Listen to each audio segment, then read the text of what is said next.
टेबलवरचा phone आज पुन्हा सकाळी सकाळी खणखणत होता. गेल्या वर्षभरात ही 5वी वेळ होती राहुलची फोन करायची.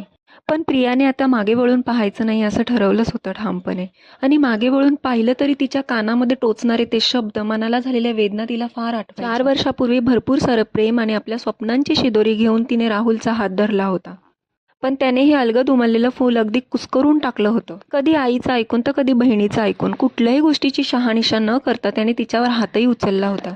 घेतलेल्या शिक्षणाची किंमत तर नाहीच, पण साधे 2 प्रेमाचे शब्द आणि आदरही तिला कधी मिळाला नाही. परिस्थिती कधीतरी बदलेल ही वाट पाहून पाहून शेवटी ती यातून बाहेर निघाली आणि शिक्षणाचे पंख तिने उराशी बाळगून आकाशात उंच झेप घेतली या अंतरिक्ष परिसरात. आणि ती यशाच्या शिखरावर पोहोचली देखील, कधीही मागे न वळून पाहण्यासाठी. आजचं स्केच आहे सर्वसामान्य स्त्रियांपासून वेगळ्या धाडसी अशा सुनीता विल्यम यांचं. सलाम त्यांच्या नारी शक्तीला. भेटूया उद्याच्या भागात.